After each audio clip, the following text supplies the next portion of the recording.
maintenant la paracha qu'on lira, Be'ezrat Hashem ce Shabbat, parachat Tazria. En réalité, les deux parachiotes, ils sont mechoubarot. On va lire Tazria Metzora, mais j'aimerais parler de la haftara de parachat Tazria. Il faut savoir que la haftara de parachat Tazria, c'est une paracha très très rare. Et les gens ils font pas attention. La dernière fois qu'on a lu la haftara de parachat Tazria, c'était il y a 10 ans. On l'a lu Tafshin Samer Gimel, et la prochaine fois qu'on le lira, Be'ezrat Hashem, c'est Tafshin Pei Dalet, c'est-à-dire dans 10 ans. C'est-à-dire pendant 20 ans, on ne va pas lire la haftara de parachat Tazria. Pourquoi cette haftara elle est tellement importante? Ok, c'est pour qu'on parle d'elle, ça c'est une raison. Et deuxième raison, pourquoi? Parce qu'on a l'habitude que chaque fois quand on a des parashiot mechoubarot, par exemple, Behar Bechukotai, Vayakel Pekude Nitzavim, Vayelech Tazria Metzora, chaque fois on lit la haftara de la deuxième paracha. Par exemple, Nitzavim Vayelech, on va lire la haftara de Vayelech. Vayakel Pekude, on lira la haftara de Pekude. Tazria Metzora, on lira la haftara de Metzora et pas Tazria. Acharei Kedoshim, on ne va pas parler. Il y a des kihilot, il y a des synagogues qui ont l'habitude de lire au moment qu'il y a Acharei Kedoshim, Acharei Mot Kedoshim, on lit la haftara de Acharei et pas de Kedoshim, on ne va pas rentrer dans ça. Venez, on va revenir à notre haftara, pourquoi elle est tellement importante. Pour la simple raison que souvent ça peut arriver que les parashiot, au moment, dans une année bissextile, quand l'année n'est pas bissextile, alors on lit les parashiot mechoubarot, attachés. Et au moment qu'on va lire Tazria Metzora, on va lire la haftara de Metzora et pas Tazria. Alors des fois ça peut nous arriver qu'on a raté la haftara de Tazria parce qu'on a lu Tazria Metzora et on lira Metzora. Et il y a certaines années, quand c'est pas mechoubarot, quand ils sont pas attachés, on va lire Tazria, mais ça va être Shabbat HaChodesh, Chodesh Nissan, et Metzora, ça va être Shabbat HaGadol, Pesach. Alors, c'est-à-dire au moment que ça va être Shabbat HaChodesh, on lira la haftara de Shabbat HaChodesh, et on lira pas la haftara de Tazria. C'est-à-dire au moment qu'on pourra lire la haftara de Tazria, c'est rare. Ça peut arriver une fois tous les 15 ans, tous les 20 ans, tous les 25 ans. Là, pendant 20 ans, on ne lira pas la haftara de Tazria. On va essayer de comprendre. Dans notre paracha, c'est marqué, c'est lui qui va avoir la lèpre. Comment ça doit arriver? Alors dans la paracha, c'est marqué d'abord la maison, après l'habit et après le corps. Et normalement, ça doit arriver comme ça, mais dans notre paracha, c'est marqué contraire. C'est marqué d'abord, la plaie, elle va arriver sur le corps, après sur l'habit et après sur la maison. Pourquoi dans notre paracha, on écrit à l'envers l'ordre où la lèpre, elle doit arriver? Nous, on sait que la lèpre, d'abord, elle doit arriver à la maison, après habit et après corps. Et dans notre paracha, c'est marqué d'abord corps, d'abord corps, après habit et après maison. Pourquoi? Le Kliyakar, il répond, et il dit pour la simple raison qu'au moment qu'on dit à quelqu'un fais attention, on essaye de lui dire la punition la plus grave et la plus forte qu'on va lui donner. La preuve, au moment que Moshe Rabbeinu, il est parti chez Paro pour lui dire de libérer les bénis Israël la première fois, qu'est-ce qu'il lui dit Moshe Rabbeinu? Moshe Rabbeinu dit à Paro, si tu ne laisses pas partir mes enfants, je tuerai les premiers-nés et je commencerai par chez toi.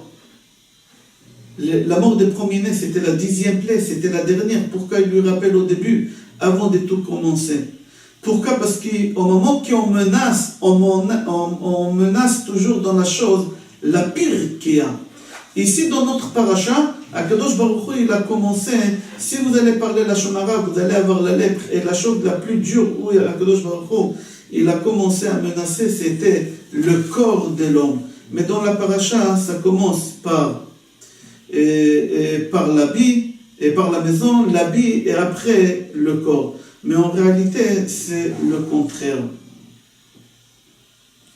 Le Kli Yakar dit que, en réalité, la punition des lèpres, elle commence par la maison, après l'habit et après le corps. Mais Akadosh Baruch Hu, il a voulu nous mettre en garde et il a commencé à dire par le corps et après par la maison et après par l'habit dans notre paracha. Le Midrash donne une autre réponse. Il dit tout simplement parce que dans le désert, le seul endroit où Akadosh Baruch Hu il pouvait leur donner la punition, c'était sur leur corps. Pourquoi? Maison, ils n'avaient pas. Pendant 40 ans dans le désert, ils ont habité dans des tentes, ceux qui avaient des tentes. Et il y en a des gens qui ne vivaient pas dans des tentes, ils étaient à l'extérieur parce qu'ils avaient les nuées qui les protégeaient. Ils n'avaient pas besoin d'habiter dans des tentes. Alors il n'y a pas de maison pour... Et aussi les habits, Akadosh Baruch Hu, il ne les a pas punis dans les habits pour la simple raison. Au moment qu'ils ont quitté l'Égypte, jusqu'à qu'ils ont rentré en Israël, ils avaient les mêmes habits. C'est marqué que la chaussure, elle ne s'est pas abîmée, les habits, ils ne se sont pas abîmés.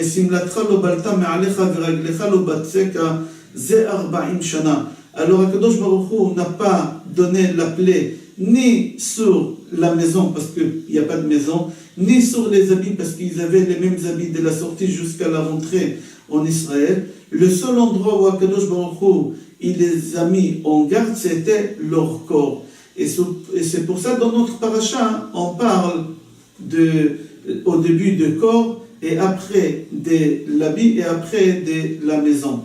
Je vous souhaite Shabbat Shalom, Bracha ve'atzlacha, et Kol Tov. Marqué dans la paracha, Vaïdaber Hashem el Moshe lemor, Daber el Bnei Israël lemor, Isha ki tazria ve'yalda zachar. Le Gris, Rabbi Israël Salanter, pose la question, et il dit pourquoi la paracha de Tazria, elle est juste à côté de la paracha Shemini, qu'on a lu la semaine dernière. Il répond, il dit que parachat Shemini, là-bas elle parle de la nourriture qu'on n'a pas le droit de consommer, de faire rentrer dans notre bouche. Et parachat Tazria, elle parle de la lèpre.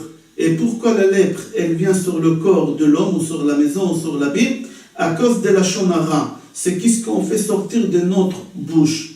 Alors, le Gris dit que la paracha de la semaine dernière, elle parle de ce qu'on fait rentrer dans notre bouche, les aliments, et la paracha de cette semaine, elle parle de ce qu'on fait sortir de notre bouche, et c'est pour ça, parachat Shmini et Tazria côte à côte.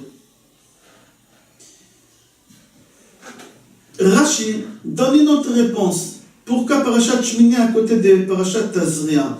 Rashi gelé à l'intérieur, Amar Rabbi Shmelai, כשם שיצירתו של אדם אחר כל בהמה חיה ועוף במעשה בראשית, כך תורתו נתפשרה אחר תורת בהמה חיה ועוף. Rashi dit au nom de Rabbi Shmelai qu'à la création du monde, Akadosh Baruch Hu d'abord il a créé les animaux et après il a créé l'homme. Ici aussi Akadosh Baruch Hu il nous a expliqué les aliments qu'on a le droit de manger. Et après, Akadosh Baruch Hu, il parle de l'homme, qu'est-ce qu'il a le droit de parler ou de ne pas parler. C'est-à-dire, tout simplement, la parashat Shmini, c'est comme à la création du monde. D'abord, Hachem, il a créé les animaux. Et parashat Tazria, comme l'homme, il doit se conduire. Et dans la création du monde, Akadosh Baruch Hu, il a créé l'homme après les animaux. Dans Midrash Tanchuma, dans parashat Pekudei, Perek Gimel, là-bas, pose la question, pourquoi un enfant, au moment qu'il vient au monde, il pleure? Dès qu'un bébé vient au monde, il pleure. Et il répond pour la simple raison qu'il sort d'un endroit très confortable où il était bien, et là, il sort vers le monde qu'il n'aime pas. Il fait froid, c'est désagréable, on est en train de le torturer, de le faire tourner de tous les côtés, alors il pleure. Et là-bas, le Midrash continue. Pourquoi le bébé pleure? Le Midrash, il voit une vision beaucoup plus loin. Il dit tout simplement parce que l'homme, dans ce monde-ci, il passe 7 étapes. On va appeler ça 7 identités. La première identité, c'est au moment que l'homme il a un nom, il est comparable à un roi. Un roi, tout le monde, ils sont en train de se prosterner devant lui, de dire des louanges. Et un enfant, exactement la même chose. On est là en train de l'embrasser, en train de l'encourager, en train de lui dire toutes les belles choses qu'on peut imaginer dans le monde. On l'enlace, on l'embrasse. La deuxième identité, un homme, il arrive à un âge de 2 ans, 3, à l'âge de 2 ans, 3 ans, qu'il est comparé à un cochon. Comme un cochon vit dans sa nourriture, un enfant à l'âge de 2 ans, 3 ans, il se trouve toujours dans la nourriture, il fait ses besoins sur lui, quand il mange comme un cochon, etc. Troisième identité, l'homme, il est comparé à un gdi. Un gdi, c'est un agneau. Pourquoi? Un agneau, il saute d'un endroit à l'autre et il danse devant sa mère, et il est content que sa mère est à côté de lui, et comme ça, un enfant, il saute devant son père et sa mère, il va là, il est en train de jouer, tout le monde, ils sont contents avec lui. La quatrième identité, c'est l'homme, il est comparé à un cheval. Un cheval, au moment qu'il marche dans la rue, il fait des bruits avec la tête haute et fier et orgueilleux. L'homme, comme il atteint, au moment qu'il atteint l'âge de 18-19 ans, et sa vie, elle est devant lui, il est en train de se mettre de gel et marcher dans la rue avec des claquettes et montrer, je suis là, je suis présent, faites attention à moi, j'arrive. C'est exactement comme un cheval. Cinquième identité, l'homme arrive à un niveau comme un âne. Un âne, on met sur lui cette couverture et on met une charge sur lui pour pouvoir porter toute la marchandise. L'homme, c'est exactement la même chose. On met sur lui une femme qui lui ramène des enfants et il est en train de travailler à aller ramener une parnassa pour faire vivre sa femme et ses enfants à peu près à 40 ans. Moyennement, à partir des 25 ans, 30, 40, 45 à peu près. Après, sixième identité, à peu près à 45 ans, l'homme, il est comparé à un chien. Il vit comme un chien. Il essaye de faire des affaires qui ne sont pas cachées. D'après la halakha, je parle, de faire des choses pour gagner, parce qu'il dit à mon âge, il y a beaucoup de gens, ils ont réussi, ils ont acheté, ils ont, et moi, j'ai rien. Alors, il est en train de faire des choses pas cachées du tout, et il est considéré comme un chien. Il n'a pas honte de rien du tout, et il n'a pas peur de rien. Le septième identité, c'est au moment que l'homme il devient vieux, à partir des 68 ans, 70 ans, il vit, il change d'identité, on l'appelle le singe. Pourquoi? Parce qu'il parle des choses qu'on n'a pas envie de lui répondre, ses idées, ses pensées, on n'a pas envie de les suivre. Il est en train, comme un singe, il court d'un arbre à l'autre, lui il est en train de courir d'un enfant à l'autre enfant pour passer le temps avec les petits-enfants. Il est en train de se mettre à 4 pattes pour jouer avec ses petits-enfants. Il est en train de prendre le biberon de l'enfant pour lui montrer, soi-disant, comment il vit comme un singe. Comme ça, le Midrash dit. Alors là-bas, le Midrash dit, si c'est ça la vie de l'homme, depuis qu'il est né jusqu'à qu'il s'en va, alors c'est quoi cette vie? Et l'enfant, il sait qu'est-ce qui lui arrive. Et c'est pour ça l'enfant, il pleure au moment qu'il vient au monde. Dans notre paracha, c'est marqué, Isha ki tazri'a zera veyalda zachar. La naissance d'un enfant, au moment qu'il vient au monde, il pleure. Pourquoi il pleure? Le Midrash dit parce qu'il change cette identité dans sa vie. Et au moment où tous les identités, il voit tous les identités qu'il va passer, alors il va traverser tout ça, alors il n'y a pas de raison qu'il pleure pas. On a dit, une femme, elle va enfanter, elle va accoucher un garçon. Il y a une question qu'on demande concernant Shabbat Kodesh. Dans Yeshaya, au Perek Nunchet, Pasuk Yud Gimel, c'est marqué Im tashiv mi Shabbat raglecha asot chafatzecha biyom kodeshi vekarata la Shabbat oneg ligdosh Adonai mechubadto vechibadto me'asot derachecha mimtso cheptzecha vedaver davar. C'est marqué là-bas vechibadto. Vechibadto, tu honoreras le jour de Shabbat. Mais c'est marqué ici, tu honoreras le jour de Shabbat en langage masculin. Et aussi c'est marqué dans Sefer Shemot, Perek Lamed Aleph, Pasuk Yud Zayin, Zachor et Yom HaShabbat, les Kadeshon, encore en masculin, pour les sanctifier. Et dans Parashat Kitissa, toujours dans Sefer Shemot, c'est marqué là-bas, Béni ou Ben Béné Israël, Ot Hi, elle en féminin. Des fois, Shabbat, on parle d'elle en féminin et des fois, on parle de Shabbat en masculin. Et en plus, on appelle Shabbat Amalka, Shabbat la reine, encore en féminin. Alors la question qu'elle se pose, Shabbat, c'est masculin ou féminin? Dans le livre Lechem Lefi Ataf, il donne une très belle réponse. Il dit que c'est connu dans les vieux livres que le langage de masculin, c'est quelqu'un qui donne. Et féminin, c'est lui qui reçoit. Qu'en réalité, dans la sainteté, il n'y a pas masculin et féminin. C'est lui qui donne, c'est lui le masculin. Et c'est lui qui reçoit, c'est lui le féminin. Comme ça s'est rapporté dans les vieux livres. C'est-à-dire toujours il faut savoir qui c'est qui donne et qui c'est qui reçoit, et comme ça tu sauras qui est masculin et qui est féminin.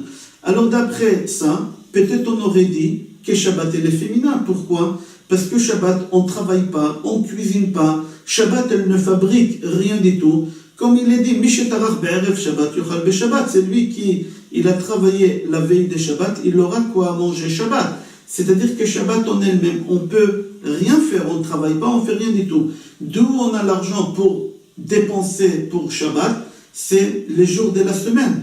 Alors peut-être on aurait dit que les jours de la semaine c'est masculin. Et le jour de Shabbat c'est féminin, parce que Shabbat elle fait que recevoir. On a travaillé pendant toute la semaine, on a acheté des choses pour Shabbat. Et Shabbat elle fait que recevoir. En réalité c'est faux et archi faux.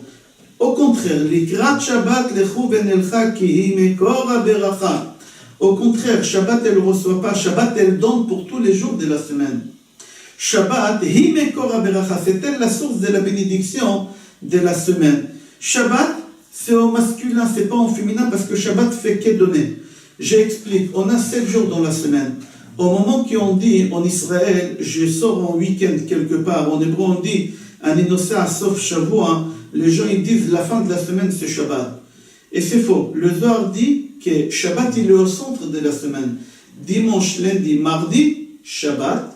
Mercredi, jeudi, vendredi. Pourquoi j'ai dit Shabbat? Parce que dimanche, lundi, mardi, ils tirent leur source des Shabbat passés. Et c'est pour ça encore Motzei Shabbat, on peut dire encore Shavuot Tov, jusqu'à mardi soir. À partir de mercredi, on commence à tirer mercredi, jeudi, vendredi, on tire la source de la bracha de Shabbat qu'elle va venir. C'est pour ça, à partir de mercredi, on peut dire Shabbat Shalom. C'est-à-dire quoi? Que Shabbat, c'est elle la raison et c'est elle la source de la parnassa, de la réussite. Alors Shabbat, c'est masculin et pas féminin, parce que Shabbat, elle fait que donner. Ah, c'est marqué des fois Shabbat en féminin. Si c'est masculin, pourquoi c'est marqué en féminin? Kihi? Ça dépend. Si tu fais Shabbat, alors ton Shabbat est masculin et c'est elle qui va te donner la bracha pour toute la semaine. Si tu fais pas Shabbat, alors ton Shabbat elle devient féminine et tu n'auras pas la bracha pendant la semaine. C'est comme ça qu'il répond dans le livre Lechem Lefi Ataf. Exactement la même chose concernant ceux qui étudient la Torah toute la journée, les Bachurei Yeshiva, les Avrichei Kollel. On aurait dit Chas Veshalom que c'est des féminins, c'est pas des masculins. Pourquoi? Parce que eux ils font que recevoir des subventions et ils ne donnent Chas Veshalom rien du tout. Mais Chachamim déjà ils ont répondu sur ça dans Gemara Yoma, page Ain Aleph Amud Aleph. Ils rapportent un pasuk dans Mishle Perekret pasuk Dalet Alechem Ishim Ekra. Rabbi Brachia dit Elu Talmidei Chachamim shedomim lenashim ve'osim gvura ka'anashim. Il dit, qu'est-ce qui est marqué dans Kohelet, que ceux qui étudient la Torah dans les yeshivot et dans les kollelim, on aurait cru que c'est des féminins. Pourquoi? Parce qu'ils font que recevoir. Mais c'est faux et archi faux. C'est le plus masculin qui peut exister sur terre. Le Ben Ishraï dit qu'on aurait cru que c'est des femmes. Pourquoi? Parce qu'ils font que recevoir. Mais en réalité, c'est eux qui font donner la bracha dans le monde. C'est eux qui font descendre la bracha. Celui qui réussit à faire une affaire et à gagner quelques millions, il croit que c'est grâce à lui. Pas du tout, c'est pas grâce à lui. C'est grâce à ceux qui étudient dans les yeshivot et dans les kollelim. Au moment que quelqu'un fait un don à une yeshiva ou à un kollel, c'est sûr et certain qu'il aura un salaire pour la mitzvah qu'il a fait. Mais il faut qu'il sache que lui-même, toute sa bénédiction, il a eu d'où? Il a eu grâce à ceux qui étudient la Torah. Lui, il les a aidés. Lui, il fait soutenir et eux, ils lui donnent en bracha. Ils lui donnent la bracha. C'est eux qui fournissent la bracha. C'est-à-dire que ceux qui étudient la Torah, ce n'est pas des féminins aussi, c'est des masculins parce que c'est eux qui font descendre la bracha. Concernant Akadosh Baruch Hu, concernant Dieu, comment on peut utiliser les termes féminin ou masculin? En lo gouf ve'en lo demut agouf. Des fois on dit Baruch Ata, ou Elokenu, ou Avinu, ou Malkenu, ou Mosheenu.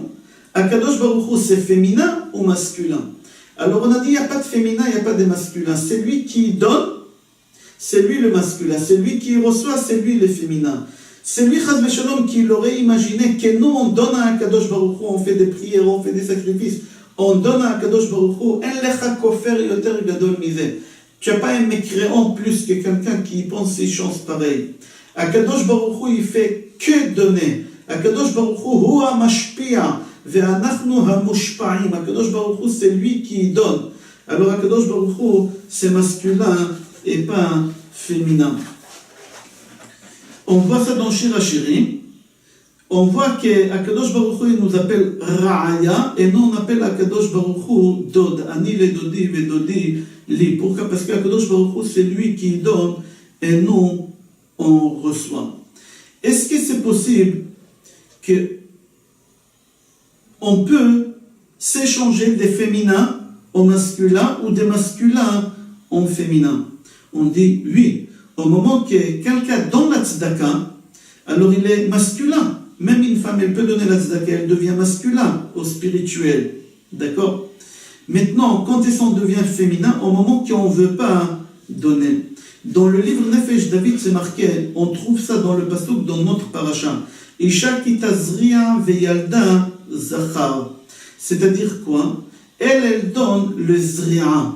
C'est-à-dire quoi zria? La tzedaka. D'où on sait que la zria, c'est la tzedaka. Chez Nehemar, zirou lachem li tzedaka, kitzrou lefi chesed. C'est Gemara Baba Kama page Yudzayin Amoud Aleph. C'est-à-dire la femme dans la paracha chez nous, au moment qu'on dit Isha ki tazria zera, elle est masculin. Pourquoi elle est masculin? Parce qu'elle est en train d'être mazria. C'est quoi mazria? Zorea tzedakot, c'est la tzedaka. Alors on peut être féminin et on peut être masculin. C'est pas le sexe, c'est celui qui reçoit et c'est lui qui donne. Alors une femme, elle peut être masculin en donnant, et un homme, il peut être féminin en recevant. Dans notre paracha, c'est marqué au Bayom HaShemini Yemol Besar Orlato, que le 8e jour, on doit faire la Brit Mila. La question qu'on se pose, pourquoi la Brit Mila, elle doit être faite le 8e jour? Rabbeinu Bechaye répond que la mitzvah de la Brit Mila, c'est exactement comme si on partait au Beth Amikdash faire des sacrifices.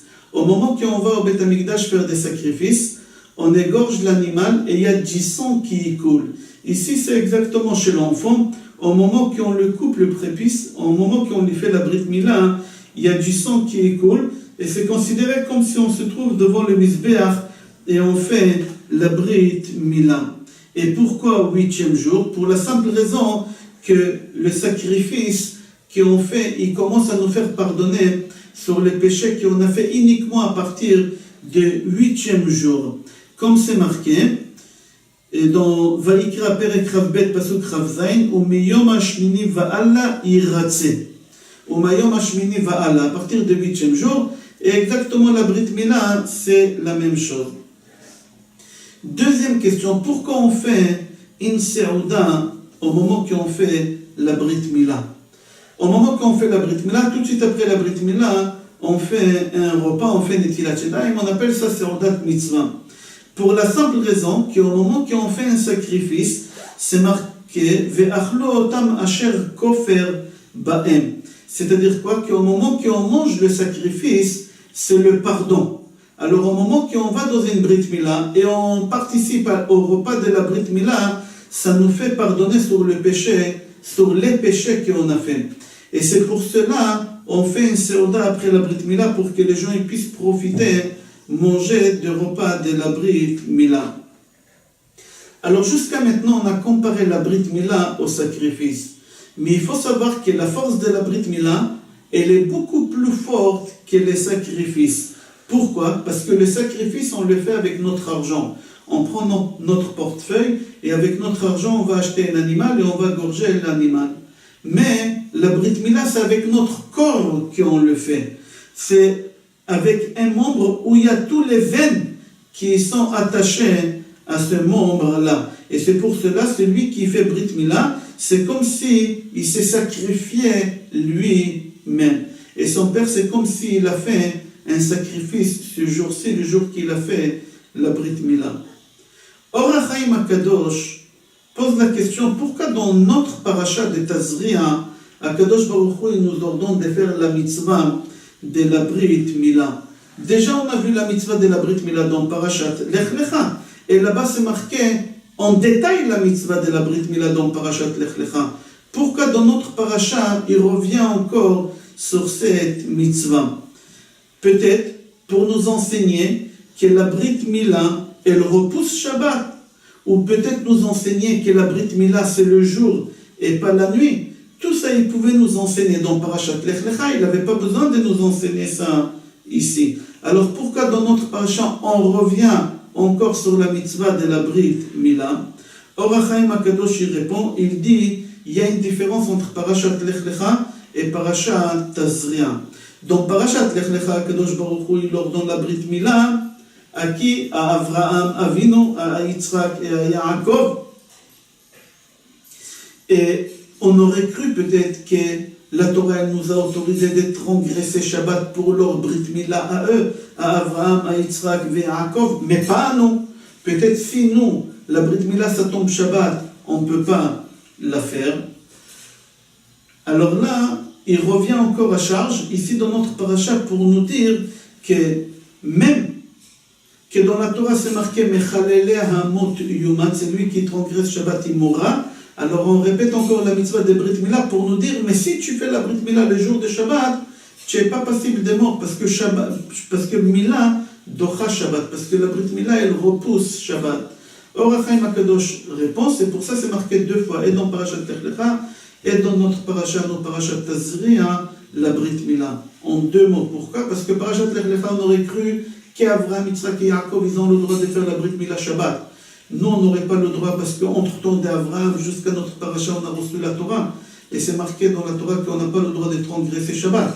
Alors il répète à charge, après qu'il s'est marqué qu'on n'a pas le droit de transgresser Shabbat, il te dit, mais la Brit Mila, il faut la faire même si ça tombe Shabbat. C'est pour ça qu'il répète dans notre paracha.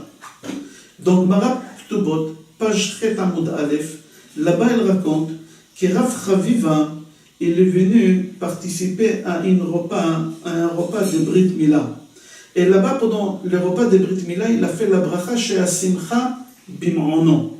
Là-bas, la Gemara dit, c'est une erreur. La halacha, on n'a pas le droit de faire chez Asimcha Bim'ono. Pourquoi? Parce que l'enfant, il a mal, il souffre. Et comment tu peux dire qu'il y a la joie ici? Il n'y a pas la joie ici, parce que quand est-ce qu'on peut dire qu'il y a la joie? Dans un mariage, quand tout le monde ils sont contents, tout le monde ils sont joyeux, pour n'importe quelle raison, tu peux dire au moment que tout le monde ils sont joyeux, mais ici dans la Brit Mila, pas tout le monde ils sont joyeux.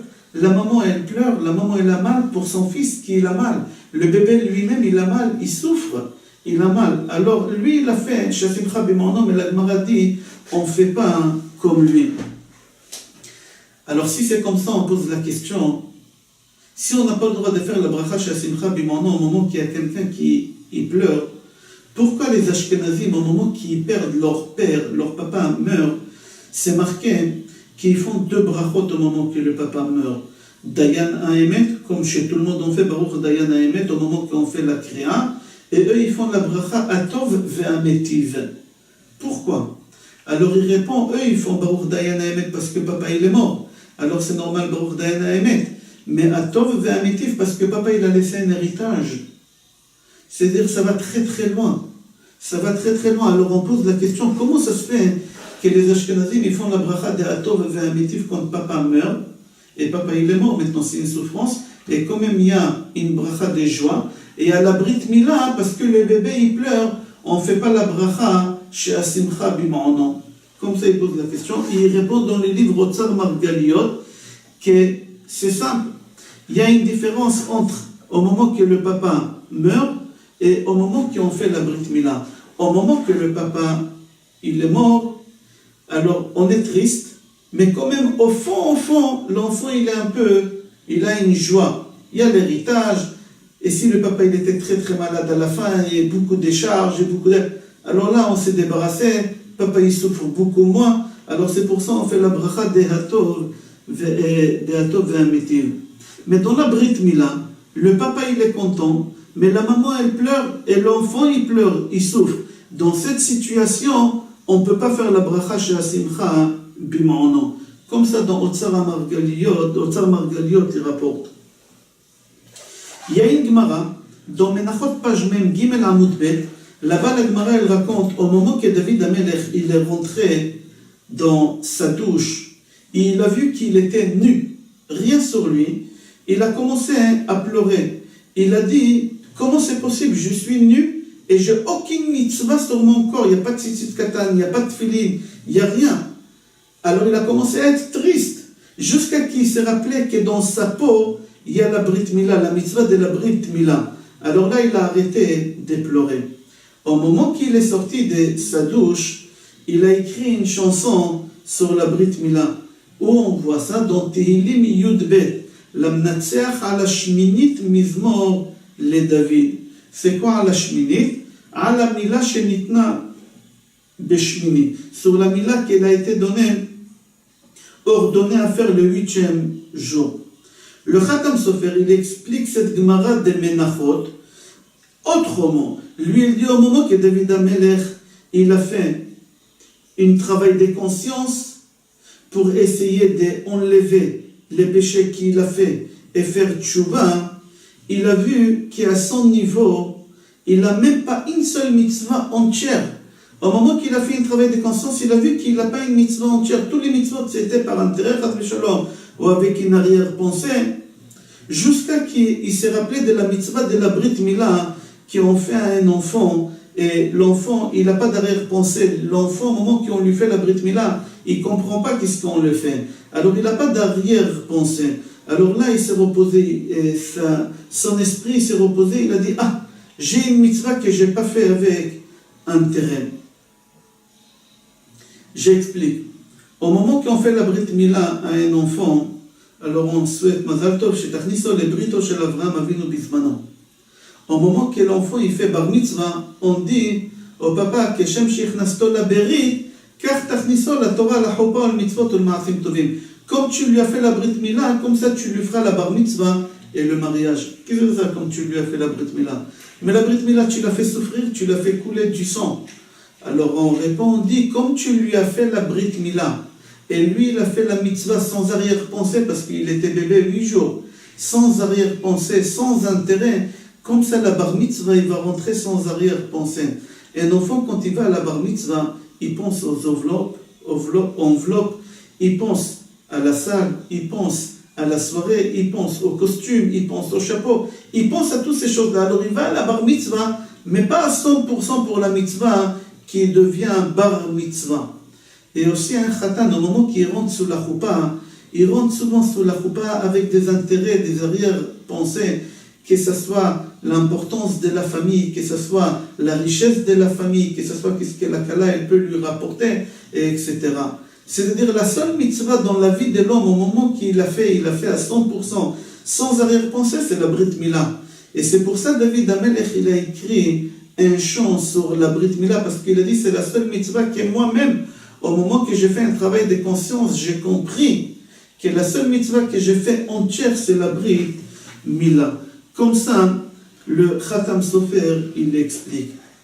Il y a une Gemara dans Psachim, page Dalet Amud Aleph dit, dans le pasuk c'est marqué au Bayom Hashmini Yemol Besar Or Lato, on apprend d'ici que quoi? Que toute la journée elle est cachère pour faire la Brit Mila. On peut faire la Brit Mila le matin dès la première heure, toute la journée jusqu'à la dernière heure, on peut faire la Brit Mila. Mais seulement Zrizim Makdimin le mitzvot. C'est-à-dire, c'est bien de faire la mitzvah tôt. on apprend ça de qui? d'Avraham Avinu, comme c'est marqué, Vayashkem Avraham Baboker. Avraham, au moment qu'il devait sacrifier son fils, il est parti la première heure, il s'est levé très tôt pour aller sacrifier son fils. Le Chida, Rabbi Chaim Yosef David Azoulay dit, si on fait la Brit Mila à l'enfant tout de suite, le matin, de 8e jour, alors si on fait les comptes depuis sa naissance jusqu'à la première heure de 8e jour, ça fait 180 heures. C'est-à-dire vous faites 7 jours multipliés par 24 heures, et rajoutez encore les 12 heures de la nuit, ça fait 180 heures. Yitzhak Avinu, c'était le premier qui a été circoncis le 8e jour, c'est-à-dire quoi? Et après 180 heures de naissance. Et c'est pour ça Yitzhak Avinu, il a vécu 180 ans. Yitzhak, il a vécu 180 ans parce qu'il a été circoncis à la 180e heure. Et nous, si on fait la Brit Mila à notre enfant à la 180e heure aussi, notre enfant, il aura une chance, comme Yitzhak Avinu, de vivre 180 ans. Comme ça dit le Chida. Gemara Nida, page Lamed Aleph Amud Aleph dit, Mipnema Amra Torah Mila Leshmona. Pourquoi la Torah nous a ordonné de faire la Brit Mila au 8e jour? Comme ça, la Gemara Nida, page Lamed Aleph Amud Bet, pose la question. Il répond, Shelo Iyu Kulam Smechim Ve'aviv Ve'imo Atzevim. Il dit pourquoi la Torah nous a ordonné? Il ne faut pas que tout le monde soit joyeux et papa et maman, ils vont être tristes. Alors Rabbi Yosef Chaim Zunfeld pose la question, pourquoi le papa il va être triste si il va faire la circoncision avant le 8e jour? Pourquoi tu dis, si on fait la Brit Mila à partir du 8e jour, tout le monde il va être joyeux, le papa et la maman. C'est-à-dire on déduit là, si on fait la Brit Mila avant, le papa il va être triste. Pourquoi le papa il va être triste si on fait la Brit Mila plus tôt? Pour la simple raison, la halakha dit qu'une femme qui accouche, pendant 7 jours à partir du moment qu'elle a accouché, elle se trouve en danger de mort. C'est pour ça qu'elle a le droit de manger même si c'est Kippour. C'est pour cela la Gemara dit, pour ne pas mettre l'enfant en danger, alors la maman elle a le droit de manger. Comme ça c'est rapporté. Alors on dit comme ça, si on va faire la Brit Mila à un enfant, le 7e jour de sa naissance, son père, il faudra qu'il s'occupe des 2 malades. Et sa mère qui est malade, parce qu'on a dit qu'elle est tellement malade qu'à tel point qu'elle a le droit de manger même les jours de Kippour. Et l'enfant, il est malade, alors il faut qu'il s'occupe aussi de l'enfant. Alors là, la Torah, elle nous a dit que à partir du 8e jour, c'est sûr et certain que l'enfant, il n'est pas en danger de mort au moment qu'on lui fait la Brit Mila. Et on voit ça, que dans Bereshit Perek Raf Aleph, c'est marqué Vayas Avraham Mishte Gadol, Beyom Higamel et Yitzhak. C'est quoi Beyom Higamel? C'était le 8e jour, c'est au moment que sa femme, elle peut faire Hagomel. C'est-à-dire une femme, au moment qu'elle accouche, elle fait Hagomel, au moment qu'elle sort de danger grave. Et le danger grave, la maman, elle sort qu'au 8e jour. Alors c'est pour ça on fait la Brit Mila au 8e jour, la Torah l'a ordonné au 8e jour, au moment que la maman elle est plus en danger, et au moment que le papa non plus, il n'a pas à s'occuper des 2 malades. Et la maman elle va bien, et l'enfant il va bien parce que la Torah elle nous a ordonné de faire au 8e jour, et puisqu'on fait la Brit Mila au 8e jour parce que la Torah elle nous a ordonné, alors il n'y a aucun risque. Et comme c'est marqué, Beyom Higamel, le jour que Sarah elle a fait Hagomel, et quand elle a fait Hagomel, le 8e jour. Dans notre paracha, on parle de la mitzvah de Brit Mila qu'on doit faire au 8e jour. Au moment qu'on fait la Brit Mila à un enfant, on fait une bracha et on dit à son père que Shem Sheikhnasto la Brit, Ken Tachniso la Torah la Chuppah ou le mitzvot ou le maasim tovim. Comme tu as fait ton fils rentrer dans la Brit Mila, comme ça tu pourras le faire rentrer à sa bar mitzvah et à son mariage. On pose la question, pourquoi on souhaite au papa qu'il fasse rentrer son fils à la bar mitzvah et à son mariage avec du sang? La Brit Mila, on fait couler du sang, on fait du mal à l'enfant. C'est ça qu'est-ce qu'on souhaite au papa, Keshem Sheikhnasto la Berit, comme tu l'as fait rentrer à la Brit Mila, comme ça tu le feras rentrer à Choupa et à la Torah et au Maasim Tovim. On répond, je crois que c'est le Khatam Sofer qui dit, pour la simple raison, en réalité, au moment qu'on a fait la Brit Mila à l'enfant, il n'avait pas d'arrière-pensée, 100% pour la mitzvah. Il n'avait pas d'arrière-pensée, ni les enveloppes, ni la salle, ni la danse, ni rien du tout. Il a fait la mitzvah pour la mitzvah, parce que Hachem nous a ordonné dans notre paracha ici, qu'il faut faire la Brit Mila. Mais au moment qu'on fait la bar mitzvah à un enfant, l'enfant il pense aux enveloppes, il pense aux cadeaux, il pense à la salle, il pense aux musiciens, il pense aux photos, il pense à ses amis, il pense au voyage que les parents ils vont l'offrir. Il a un intérêt après tout ça. C'est pas comme dans la Brit Mila.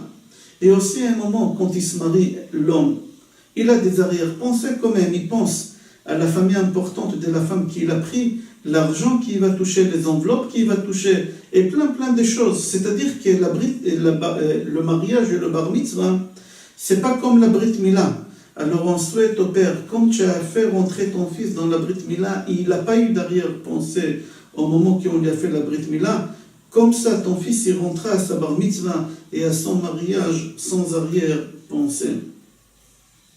Dans Yalkut Shimoni, Tehilim Remez Shin Chaf Gimel, c'est rapporté là-bas sur le Tehilim Kol Atzmotai Tomarna Hashem. Qu'est-ce que ça veut dire ça? Kol Atzmotai, tous mes membres de mon corps, dit merci à Hashem. Là-bas, le Midrash dit, David Amelech, il a dit, j'ai dit des louanges à mes membres. Pourquoi? Parce qu'avec mes membres, j'ai fait des mitzvot. Et là-bas, il cite tous les mitzvot. Et au moment qu'il cite les genoux, il dit avec les genoux, on sait sandakus. Sandakus, c'est le sandak, c'est lui qui porte l'enfant au moment qu'on lui fait la Brit Mila. Et là-bas, il dit, Babirkaim ba'en annoncé sandakus lailadim bishat mila ou priya. Je tiens l'enfant sur mes genoux au moment que qu'on fait la Brit Mila à l'enfant. Il y a une halakha chez les Ashkenazim, c'est pas chez tout le monde.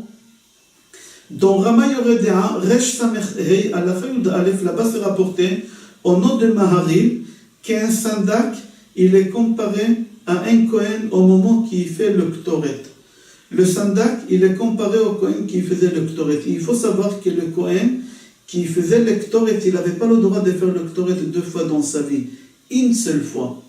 Alors chez les Ashkenazim, ils ont une habitude que le sandak, s'il était sandak une fois dans cette famille, il ne peut pas être sandak une deuxième fois dans la même famille. Comme ça c'est rapporté dans Rama. Chez les Ashkenazim, certaines communautés, ils ont cette coutume de ne pas prendre le même moël. Pardon, pas le même moël, le même sandak. Comme le sandak, il est comparé au Kohen qui fait le Ktoret, alors comme le Kohen ne peut pas faire le Ktoret 2 fois dans sa vie, une seule fois, lui aussi il peut faire par famille une seule fois sandak et pas 2 fois. Entre parenthèses, c'est Mishnah Yoma. Pourquoi le Kohen il n'avait pas le droit de faire le Ktoret 2 fois dans sa vie? Parce que le Ktoret ça enrichit, ça rend riche. Et les Kohanim, on leur donnait une seule fois dans leur vie cette possibilité de devenir riche, pour donner aux autres personnes cette chance de devenir riche. C'est pour ça qu'on lui donnait une seule fois.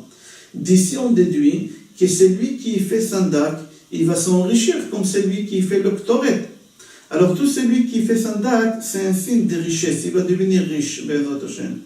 Rav Kanievski Shlita, il pose la question, il dit combien de fois je suis sandak? Des fois 3 ou 4 fois dans la journée je suis sandak. Et je ne suis pas riche. Alors lui il dit, la richesse c'est pas l'argent comme nous on comprend. Et c'est la connaissance de la Torah, c'est ça la vraie richesse. Tellement il a écrit des livres, Rav Kanievski Shlita, que c'est ça la richesse qu'il a eue. Lui il écrit comme ça, Gam Ashirut beruchniyot nikret Ashirut. On continue dans Midrash Tanchuma, de notre parasha Tazria, hey, c'est rapporté là-bas, que Trosporos, c'était un goy, il a demandé à Rabbi Akiva, qui fait mieux les choses, Dieu ou l'homme? Rabbi Akiva, il lui a répondu à sang-froid. Il lui a dit, l'homme, il fait mieux les choses que Dieu. Alors le goy, il lui a demandé, Si tu dis que l'homme il fait mieux les choses que Dieu, tu peux créer le ciel et la terre comme Dieu il l'a fait. Alors Rabbi Akiva il lui a dit, demande-moi des choses que l'homme il peut faire, est-ce qu'il peut les faire mieux que Dieu? Oui, il peut les faire mieux que Dieu. Ne me demande pas des choses que l'homme ne peut pas faire. Viens, on va rester égal. Le goy, il lui a dit, si c'est ainsi, tu dis que l'homme il fait mieux les choses, pourquoi vous faites la circoncision? Rabbi Akiva il lui a dit, je savais que c'est ça le but de tes questions. Je savais que tu voulais arriver à ça. Et c'est pour ça que je t'avais dit que ce que l'homme il fait, c'est encore mieux que ce que Hachem il fait. Et là, Rabbi Akiva, il a pris du blé, il a pris des gâteaux, et il lui a dit, dis-moi, qu'est-ce qui est mieux, les gâteaux ou le blé, les grains de blé? Le gars, il lui a dit, bien sûr, les gâteaux. Il lui a dit, qui a fait le blé et qui a fait les gâteaux? Il lui a dit, les blés, c'est Hachem qui l'a fait, les gâteaux, c'est l'homme. Alors il a dit, voilà, toi-même, tu me dis que ce que l'homme fait, c'est mieux que ce que Hachem fait. C'est-à-dire que la finition que l'homme fait, c'est encore beaucoup plus important. Alors là, le gars, il a demandé à Rabbi Akiva, pourquoi Akadosh Baruch Hu, il n'a pas fait en sorte que l'homme naîtra circoncis déjà. Rabbi Akiva, il lui a dit, pourquoi Hachem il n'a pas fait que l'homme sort du ventre de sa mère et le nombril se coupe de lui-même? Pourquoi l'homme il doit être là à prendre un ciseau et couper? Pourquoi ça? Alors il lui a répondu, il a dit, parce que Hachem il veut qu'on fasse toujours la dernière chose. Parce que nous les hommes on fait bien cette chose-là, les finitions. Au moment qu'on fait des travaux dans la maison, si on ne fait pas les finitions comme il faut, c'est comme si on n'a rien fait. Parce que la finition, c'est ça qui donne la beauté. Et la preuve, qu'est-ce que l'homme fait? C'est la finition de la création. C'est beaucoup mieux que si Hachem, il a fait lui-même créer l'enfant sans la Brit Mila. Le papa, il est là pour faire la Brit Mila à son fils. Il y a un goy qui a demandé à Rabbi Akiva dans Gemara Baba Batra, page Yud Amud Aleph, c'est rapporté là-bas, si votre Dieu aime tellement les pauvres, pourquoi Dieu ne leur donne pas à manger lui-même, s'il les aime tellement? Rabbi Akiva lui a répondu pour la simple raison que Hachem veut nous faire sauver de l'enfer. Au moment qu'on leur donne la tzedaka, au moment qu'on donne la tzedaka à un pauvre, Akadosh Baruch Hu, il nous fait sauver de l'enfer. Et c'est pour ça qu'Akadosh Baruch Hu, il a fait créer les pauvres. Il y a une Gemara, dans Brachot, page Samech Amud Bet, là-bas la Gemara, elle raconte, Tanya Mishne de Rabbi Akiva. Il est rapporté, il nous a enseigné au nom de Rabbi Akiva. Le'olam ya Adam, Ragil, Lomar, Kol David Rahamana Letav Avid. Il faut que l'homme s'habitue à dire tout le temps, tout ce qui m'arrive, c'est pour le bien que cette chose, il m'arrive. Rabbi Akiva, il nous a enseigné toujours cette chose, il nous a laissé un héritage, que chaque chose qui nous arrive, il faut dire toujours c'est pour le bien. Là-bas, la Gemara, elle raconte qu'un jour, Rabbi Akiva, il a marché sur la route, il voulait rentrer dans une ville pour dormir, la nuit elle est tombée, mais la ville, ils ont fermé les portes. Avant tout, les villes, ils étaient entourées de murailles, et à un moment, ils fermaient les portes. Personne ne pouvait ni rentrer ni sortir jusqu'au lendemain. Ils avaient peur des brigands, ils avaient peur des soldats qui vont venir, et c'était la règle. Et au moment que Rabbi Akiva il veut rentrer dans la ville, il venait de fermer les portes et il n'y a plus rien à faire. Il était obligé de dormir à l'extérieur, il y a une forêt pas loin, il était obligé de dormir dans cette forêt, et c'était un danger des morts. Et Rabbi Akiva il va dans la forêt, et sur la route, il dit Kol David Rahamana Letav Avid. Tout ce qu'Hachem fait, c'est uniquement pour le bien. Il ne faut pas prendre ça en mal, et il va dormir là-bas. Rabbi Akiva, il avait avec lui un coq. Rashi sur place, il dit un coq. Pourquoi? C'est pour le réveiller au milieu de la nuit pour étudier la Torah. Il avait avec lui un âne parce qu'il roulait sur l'âne. Et il avait avec lui une bougie pour allumer la bougie pour étudier la Torah. Au milieu de la nuit, il se réveille. Et il y a un vent qui vient et qui éteint la bougie. Il ne peut plus étudier. Et il n'a même pas réalisé qu'est-ce qui s'est passé, qu'il y a un chat qui vient et qui lui mange son coq. Et il n'a pas réalisé qu'est-ce qui se passe, il y a un lion qui vient et qui mange l'âne. Rabbi Akiva, il a vu tous ces malheurs qui s'abattent sur lui un après l'autre. Il a dit, Kol David Rahamana, l'Etava Avi, tout ce que Hachem il fait, c'est uniquement pour le bien. Certes, maintenant je ne vois pas le bien, mais moi je fais confiance. Tout ce que Hachem fait, c'est uniquement pour le bien. Là-bas, la Gemara elle raconte qu'au milieu de la nuit, il y a des brigands qui sont venus et qui ont pénétré dans la ville où ils devaient dormir. Et ils ont brûlé toute la ville et ils ont pris toutes les femmes en prison. Le matin, il se réveille et il voit le feu de la ville et il s'approche, il comprend qu'est-ce qui s'est passé. Il a dit, maintenant je comprends qu'est-ce que j'ai dit, tout ce que Hachem fait, c'est uniquement pour le bien. Pourquoi? Rachi sur place, il explique, si la bougie aurait été allumée, les soldats, ils auraient compris qu'il y a quelqu'un là-bas, ils seraient venus ici me chercher.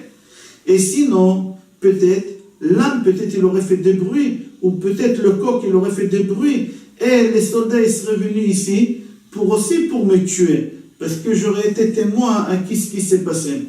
Et c'est pour ça, Rabbi Akiva, il nous a enseigné, tout ce qui nous arrive, même si on voit que c'est du mal maintenant, mais il faut regarder toujours les choses à long terme, tout est pour le bien. Il y a une Gemara dans Ta'anit qu'elle raconte aussi sur le Rav de Rabbi Akiva. Le Rav de Rabbi Akiva, il s'appelait Rabbi Nachum. Et on lui a donné un surnom, Ish Gamzu.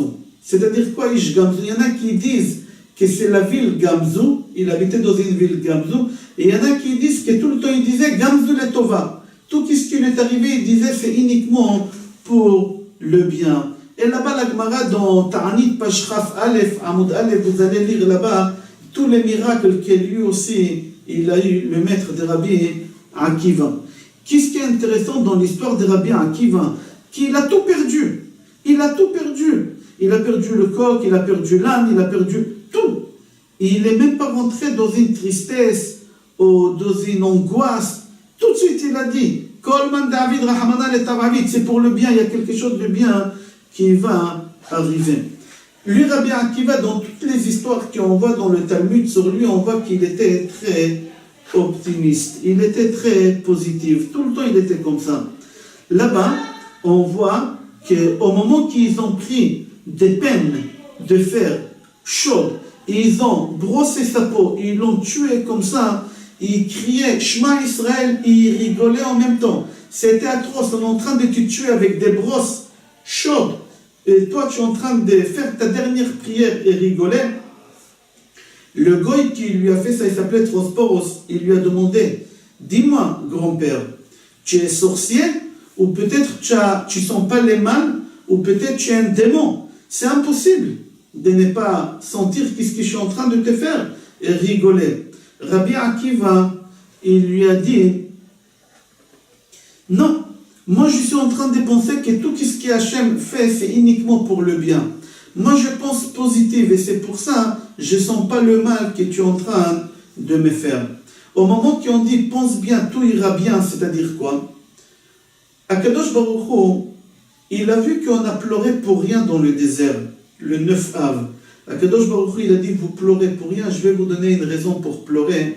Et tout le temps on pleure le 9 Av pour la destruction des 2 Beth Amikdash.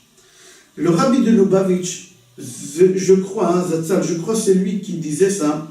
Le rabbi de Lubavitch, il disait, pense bien, tout ira bien. Il apprenait ça d'ici, il a dit, si tu es triste pour rien, Akadosh Baruch Hu, il te donne une raison pour être triste, alors si tu penses bien, Akadosh Baruch Hu, il te donnera des raisons pour être bien. C'est exactement ce que Rabbi Akiva nous enseigner.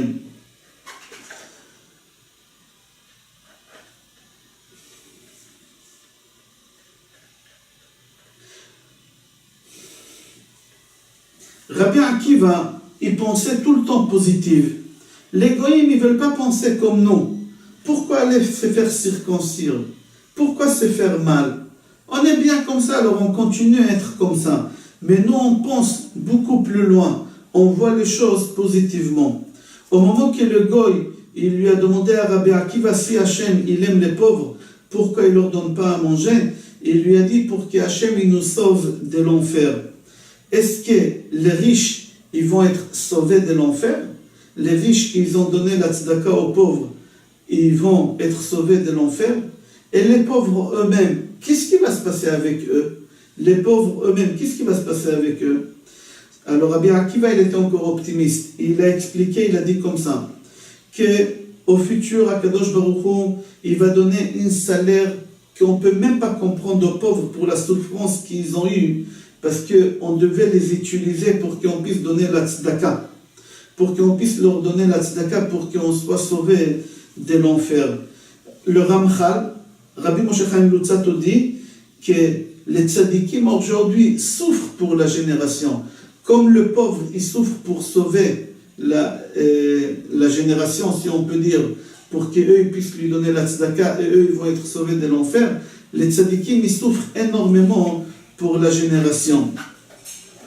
On raconte qu'un jour il y a un curé qui a demandé à Rabbi Yonatan Efshitz pourquoi les juifs, au moment qu'ils prient pour la refoua, ils prient uniquement pour eux et ils ne prient pas pour toute l'humanité. Comme c'est marqué dans l'Amida, Refait Cholé Amon Israël. Amon, son peuple. Ils prient que pour leur peuple. Alors Rabbi Yonatan, il leur a dit Chas v'shalom, vous avez une erreur. Nous, on ne veut pas que personne soit malade, même toute l'humanité, même ceux qui ne sont pas juifs. Il leur a rapporté une Gemara, Megillah, page Yud Zayin Amud Bet. Là-bas, la Gemara, il dit que la prière de Refaenu, c'est la 8e bracha qu'il y a dans la Hamida. Ça parle de quoi cette prière? De la Brit Mila qu'on l'a fait au 8e jour. Et qui fait la Brit Mila? Les Goy ou les Juifs? Les Juifs. Alors c'est pour ça on dit Amon Israël. Parce que les Goy ne font pas la Brit Mila, mais nous les Juifs on fait la Brit Mila. L'élève de Rabbi Yonatan, il lui a dit Rabbi, ça c'est une réponse pour tranquilliser, pour calmer les Goïm. Dis-nous la vérité, pourquoi on dit Amon Israël? Pourquoi on prie pour le peuple d'Israël seulement? Et il lui a dit, pour la simple raison qu'au moment que nous les Juifs on tombe malade, on peut compter sur personne, uniquement sur Akadosh Baruch Hu. Alors c'est pour ça dans la prière de Refaen on dit Amon Israël. Mais les Goïm, au moment qu'eux ils tombent malades, eux ils ne pensent pas à Kadosh Baruch Hu qui va les sauver. Eux ils pensent aux médicaments. Alors on les laisse continuer à compter sur leurs médicaments. C'est connu qu'on avait un livre qui s'appelait Sefer HaTrufot, le livre des médicaments que Shlomo HaMelech il a écrit. Le livre des médicaments, c'est un livre que toutes les maladies qu'il y a et qu'on aura Chas v'Shalom dans le monde jusqu'à la fin des temps, Shlomo HaMelech, il les a écrits, il a écrit les remèdes pour chaque maladie. Je ne veux pas citer des maladies d'aujourd'hui, mais il a parlé là-bas aussi des non-maladies d'aujourd'hui. Et qu'est-ce qui s'est passé? C'est marqué là-bas que Chizkiyahu HaMelech, il a fait plusieurs choses, et Chachamim, ils étaient d'accord avec lui. Et parmi les choses qu'il a fait, il a pris le livre de Shlomo HaMelech, et il l'a enterré. Pourquoi? Les gens, ils arrêtaient de faire des prières.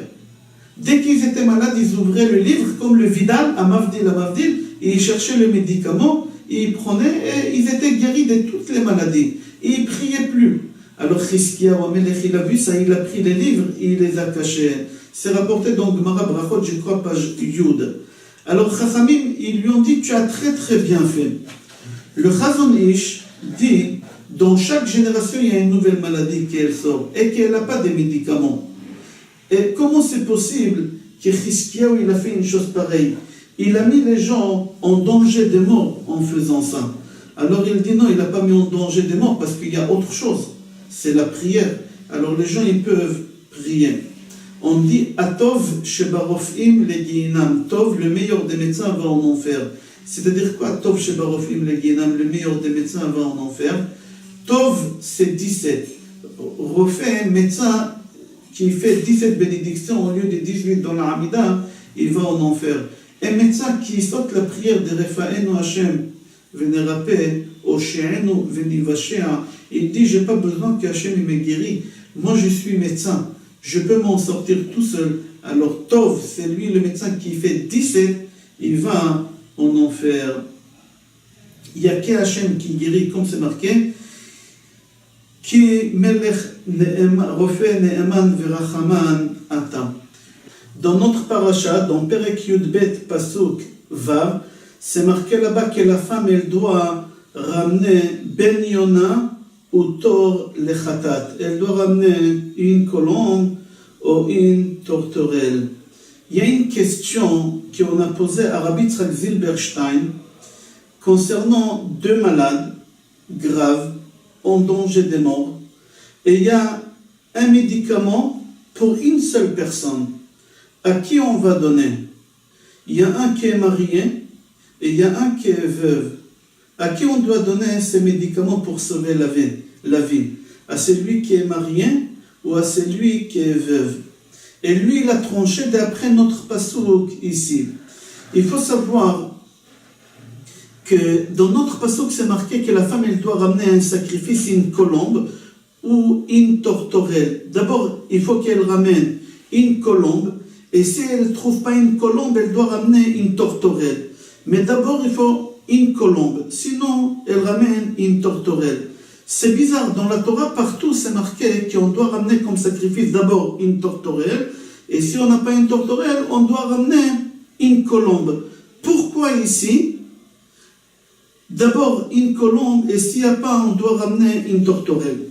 Alors il faut faire attention qu'ici, dans notre paracha, c'est différent des autres parachiotes. Ici, c'est marqué en singulier, une. Et dans les autres parachiotes, c'est marqué en pluriel. C'est marqué là-bas en pluriel. Pourquoi? Il faut savoir qu'il y a une différence entre une colombe et une tortorelle, et là, ça va répondre sur la question qu'on a demandé à Rav Zilberstein. Il faut savoir que la colombe, elle est fidèle à son mari jusqu'à son dernier jour. Tant que son mari est vivant, elle ne va pas le trahir, elle ne va pas le tromper avec quelqu'un d'autre. Mais après qu'il meurt, le mari de la colombe, elle peut y aller avec quelqu'un d'autre. Mais chez les tortorelles, c'est pas comme ça. Elle est fidèle à son mari à vie. Même après qu'il est mort son mari, elle n'ira pas voir quelqu'un d'autre. Alors c'est pour cela, si on doit tuer une colombe ou une tortorelle, il est préférable de ramener en réalité les tortorelles. Pourquoi? Parce qu'ils sont beaucoup plus gros. Et personne ne va rester seul, parce qu'on tue les deux. Quand c'est en pluriel, on tue les deux. Mais au moment qu'on ramène une seule, il est comme dans notre paracha, il faut ramener la colombe. Pourquoi? Parce que l'autre, il va trouver un autre compagnon. Mais si on aurait pris la tortorelle, elle n'aurait pas pris quelqu'un d'autre parce qu'elle est fidèle. Alors d'abord, il est préférable de prendre une colombe. Parce que le mari trouvera quelqu'un d'autre après qu'elle mourra. Et si on n'a pas le choix, alors on prendrait une tortorelle. Ok, l'autre couple, il va souffrir, mais on n'a pas le choix. D'ici, on apprend que la Torah, elle a eu de la pitié sur l'autre. Sur l'autre, c'est-à-dire que la colombe, et la Torah, elle a dit que le mari, il trouvera quelqu'un d'autre, alors on commence par lui, mais la tortorelle, elle ne trouvera pas quelqu'un d'autre, alors il est préférable de ne pas le faire sacrifier en premier. Il faut toujours chercher une colombe. Alors c'est exactement Rav Zilberstein Shlita, il a donné la réponse d'ici. Il a dit il est préférable de donner le médicament à celui qui est marié. Parce que si on donnera à celui qui est veuve, il n'y a personne pour pleurer sur lui. Personne ne se fera mal s'il mourra, parce qu'il n'a plus une femme. Mais celui-là, il a une femme. Il faudra penser à sa femme, qu'on ne lui fasse pas après une souffrance la pauvre. Alors il est préférable de donner à celui qui est marié. Rav Moshe Polak, Zichrono Livracha, dit, c'est marqué, Ve'im lo timtsa yada dese, ve'lakra shete torim. Et tout de suite, c'est marqué après, Vaïdaber Hashem el Moshe lemor, Adam ki yeh be'or besaro, se'et osapachat. Alors on pose la question, quel rapport il y a entre la femme qui doit ramener un sacrifice après l'accouchement et celui qui aura une lèpre et qui doit aller voir le Kohen? Quel rapport il y a entre les deux? Pourquoi ils sont marqués côte à côte dans la Torah? Comme ça, il pose Rav Moshe Polak sur notre paracha. Il dit comme ça, Amar HaKadosh Baruch Hu, il a dit, Ani amarti lecha have korban leda. Moi, je t'ai ordonné de ramener un sacrifice pour l'accouchement de ta femme. Et toi, tu n'as pas voulu parce que tu es radin. Alors je vais faire en sorte que tu viendras chez le Kohen pour ramener un sacrifice et tu vas souffrir maintenant avec cette maladie que tu auras, la lèpre. Le Ben Ish Chai dit autre chose. Le Ben Ish Chai dit que la punition des tzaraat, des lèpres, elle vient à cause de la shon hara ou à cause des gasut haruach, de l'orgueil, ou à cause de la médisance ou à cause de l'orgueil. Il dit que ça arrive à cause de la shon hara, médisance. D'où on sait? Il dit le membre qu'on a dans le corps, qu'il est fait de chair et il n'a pas d'os, c'est la langue. Alors c'est pour ça c'est marqué Adam qui est be'or besaro, c'est lui qui a une maladie dans sa peau, dans sa chair. Quelle chair, quelle peau? Partout il y a la chair et la peau. Mais il y a un seul endroit où il y a la chair et la peau, mais sans os, c'est la langue. Alors c'est lui qui va pécher avec sa langue. Alors il va faire la shonara, alors lui il va ramener un sacrifice et il aura la maladie des se'et au sapachat. C'est marqué dans la paracha Vehaya be'or besaro lenega tzaraat. Chazal, nos sages disent dans Bereshit Rabba Perek Membet Pasuk Gimel que tous les endroits où c'est marqué Vayehi, c'est un langage des souffrances, des pleurs. Vayehi bime Achashverosh, Vayehi bime Amarpel Melech Shin'ar, Vayehi bayom Hashmini, les deux enfants de Aaron, ils sont morts, Nadav et Avihu. Dans tous les endroits où c'est marqué Vayehi, c'est un langage de tristesse. Et dans tous les endroits où c'est marqué Vehaya, comme dans notre paracha Vehaya be'or besaro lenega tzarat, c'est un langage de joie. Alors on pose la question, quelle joie il y a ici? Celui qui a la lèpre, c'est une souffrance, c'est la honte qu'il a. Alors on dit non, au contraire, c'est pas une souffrance, c'est pas la honte, au contraire, c'est la joie. Pourquoi? D'ici, c'est lui qui a la lèpre, il comprend qu'Akadosh Baruch Hu, il est en train de le guérir des mal qu'il a fait. J'ai fait la shonara, Akadosh Baruch Hu, il s'occupe de moi, il est en train de me nettoyer des mal que j'ai fait. C'est-à-dire, j'ai encore un espoir, Akadosh Baruch Hu même, il veut me purifier. Je donne un exemple. Il y a deux malades à l'hôpital dans une chambre. Le docteur, il passe et il dit à l'infirmière, il lui donne des ordres, il lui dit, celui-là, à côté de la fenêtre, tu le laisses manger tout ce qu'il veut, laisse-lui fumer tout ce qu'il veut, qui kiffe sa vie. Mais l'autre, où il dort à côté des murs, celui-là, il ne faut pas lui donner à fumer, il ne faut pas lui donner à manger, il faut lui faire des piqûres des matins au soir, il faut lui donner tel médicament et tel médicament. À première vue, on aurait cru que l'autre, il n'y a plus d'espoir, il faut s'occuper que de lui. Et celui-là, encore, on a un espoir, mais c'est le contraire. C'est lui qu'on a le droit de lui donner tout, manger, parce qu'il n'y a plus d'espoir. Alors au moins qu'il profite avant de mourir des belles choses qu'il y a. L'autre, il y a encore un espoir, alors on le fait souffrir des piqûres, etc. C'est lui qui a la lèpre. C'est un langage de joie. Vehaya be'or besaro. Vehaya, langage de joie. Pourquoi joie? C'est-à-dire, il y a encore un espoir avec moi. Et c'est pour ça, Akadosh Baruch Hu, il me fait souffrir. Il est content qu'Akadosh Baruch Hu, il lui a donné la lèpre, parce que d'ici, on voit qu'Akadosh Baruch Hu, il veut réparer sa neshama. Dans Yalkut Shimoni, Mishle Perek Yud Gimel, Remes Taf Taf Kuf Nun, c'est marqué, Sha'alou la Chochma. Ils ont demandé à la sagesse, Chotem Ma'onsho, c'est lui qui a fait une faute, c'est lui qui a péché. C'est quoi sa punition? Amra lahem chataim tirdof ra'a. Il faut les punir. Sha'alou la nevoa, Chotem Ma'onsho. Ils ont demandé à la prophétie, c'est lui qui fait un péché, c'est quoi sa punition? Amra lahem hanefesh achotet hitamut. Il faut le tuer, il mourra. Sha'alou la Torah, chotem ma'onsho. Ils ont demandé à la Torah, c'est lui qui a péché. C'est quoi sa punition? Amra lahem yavi asham v'itchaperlo. Il faut qu'il ramène un sacrifice et il va être pardonné. Sha'alou la Kadosh Baruch Hu, chotem ma'onsho. Amar lahem ya'aset tshuva v'itchaperlo.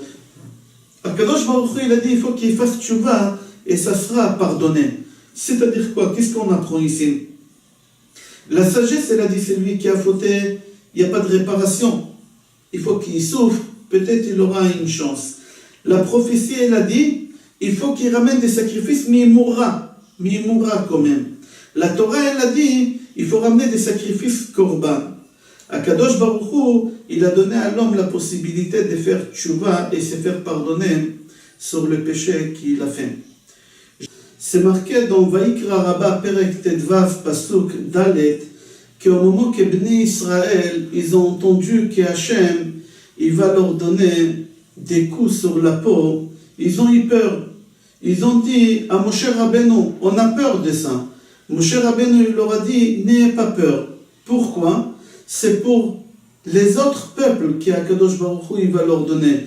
Mais vous pouvez manger et boire et être joyeux, vous n'aurez pas des maladies. Comme c'est marqué dans Tehillim Perek Lamed Bet, Rabbi Mach'ovim la Rasha ve'aboteach ba'Hashem chesed isobevenu.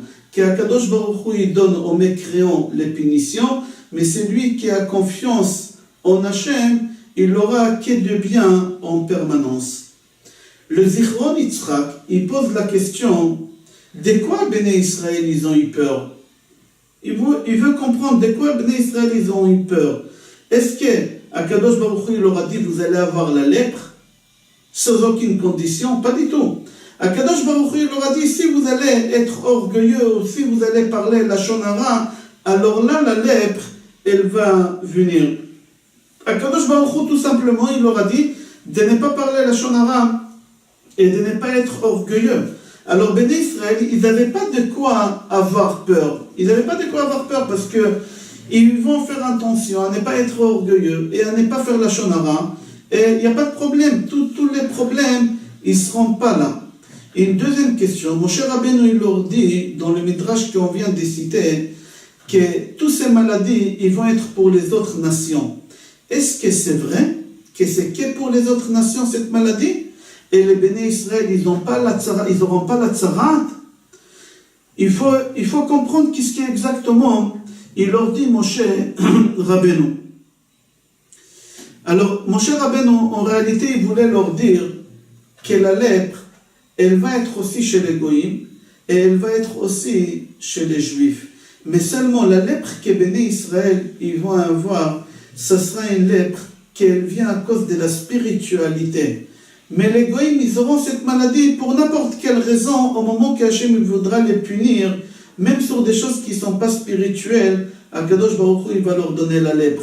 Mais à nous, Béné Israël, uniquement sur des choses spirituelles, que ce soit l'orgueil, ou que ce sera la médisance, la shonara. Sur ça, oui. La preuve, c'est marqué dans la Torah, qu'au moment qu'un juif, il a la lèpre, il faut qu'il aille voir le Kohen. Mais chez un goy, au moment qu'il a la lèpre, il peut aller voir un navi. Comme on a vu dans le navi, c'est marqué là-bas qu'il y a un roi, il y a un général de l'armée, Gehazi, qui a eu Sartsava, qui a eu la lèpre. Il est parti voir le navi. Pourquoi il est parti voir le navi? Il pouvait aller voir un Kohen. Depuis quand on va voir un navi? Alors on dit non. On va voir un Kohen quand on est juif. C'est marqué Adam. Qui est Adam? C'est un homme. Atem keruim Adam velo em keruim Adam. Mais un goy il peut aller chez un navi comme on voit dans la Haftara de notre paracha. Alors on continue. Le Zichron Yitzhak il dit qu'en réalité, Béné Israël, ils ont compris de Moshe Rabbeinu qu'il y a une possibilité qu'ils vont avoir la lèpre et c'est pour ça qu'ils ont eu peur. Alors ils ont commencé à servir Hachem par crainte. Et là Moshe Rabbeinu il leur a dit non, servir Hachem par crainte, c'est pas bien. On n'a pas le droit de travailler Hachem dans cette façon, dans cette manière. Il faut travailler Hachem par amour. Qui sert Hachem par crainte? C'est les autres nations. Eux, ils ont peur de recevoir des maladies, alors ils essaient de se rapprocher au judaïsme. Nous, les Béné Israël, on doit servir Hachem avec un niveau beaucoup plus élevé, servir Hachem avec amour et avec joie. Comme ça, il répond le Zichron Yitzhak. Dans le livre Otsar Ephraim, il raconte là-bas que son Rav, il était contre les grandes fêtes. Il y a des gens qui font des mariages, des bar mitzvah, des bat mitzvah, ils dépensent des grandes sommes, et ils ne pensent pas au lendemain qu'il faut rembourser ces sommes-là. Ils rentrent dans des dettes et ils ne savent pas comment s'en sortir. Celui qui a fait un mariage, qui a pris un traiteur à 50 €, son ami il veut prendre à 55 €. Et l'autre, son ami, il veut prendre à 60 €. Celui qui a fait une choupa à sa fille des 5 mètres carrés, l'autre, il va faire des 6 mètres carrés. Et il va s'endetter. Il a les moyens ou il n'a pas les moyens. Il va faire mieux que son ami. La concurrence, elle commence. Et là, il raconte dans le livre de Otsar Ephraim que son rave, il était contre ces choses-là. Pourquoi? Parce qu'après le mariage, le lendemain du mariage, il faut rembourser les dettes. Et au moment qu'on doit rembourser les dettes, on n'a pas les moyens. Il y a des gens qui se marient et ils comptent sur les enveloppes. Et les enveloppes n'arrivent pas à la fin de la soirée. Les gens, ils n'ont pas mal fait leur compte. Alors, qu'est-ce qui se passe? Il va rentrer dans une spirale de dettes qu'il ne pourra pas s'en sortir. Et là, il va rentrer dans des dettes. Il va s'emprunter chez Paul pour rembourser Pierre. Et il va s'emprunter chez l'autre pour rembourser Pierre, après rembourser Paul. Et jamais il va finir. C'est une spirale qui ne finira jamais. Et au moment que Shabbat arrivera, cet homme, il sera le plus heureux au monde. Pourquoi? Parce que pendant Shabbat, les gens qui ont leur doigt de l'argent, ils ne vont pas nous appeler. Ils ne vont pas nous embêter les jours des fêtes ou les jours de Shabbat. Alors ce bonhomme-là, il va faire Shabbat avec joie. Mais pour quelle raison? Pas parce que c'est Shabbat.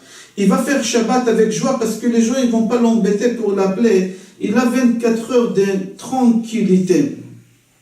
Mais dès que Shabbat, elle va finir, 1 heure avant Shabbat, il va commencer à avoir une angoisse que dès que Shabbat elle va sortir, le téléphone il va commencer à sonner et les gens ils vont venir taper à sa porte. Et faire Shabbat dans une manière pareille, comme ça, dans une façon comme ça, faire Shabbat avec joie parce qu'on s'est débarrassé des gens qui ont leur droit de l'argent, c'est pas Shabbat.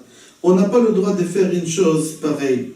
Alors en réalité, ces gens-là qui disent « je kiffe Shabbat », en réalité, ils ne kiffent pas Shabbat. Ces gens-là, ils kiffent Shabbat parce que personne ne peut les embêter. Et c'est eux, ces gens-là, qui kiffent Shabbat en neg. Ils font Shabbat, ils vont recevoir nega, les mêmes lettres de en neg, c'est les mêmes lettres que nega. Eux, ils vont recevoir la tsarat, eux, ils vont recevoir la lèpre. C'est marqué dans les prophètes qu'au moment que David Amelech, il a ramené le Mishkan, alors il a fait une fête. Mais là-bas dans le Navi, c'est marqué qu'il a fait une petite fête, pas une grande fête. Mais au moment que tous les bénis Israël, ils ont rentré chez eux, lui, pour sa femme et ses enfants, il a fait une grande fête. Pourquoi? Pour la même raison.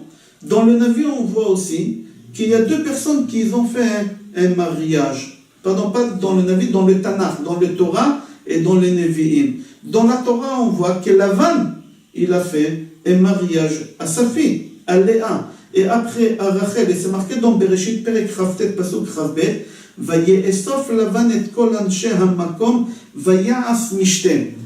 Un malhonnête.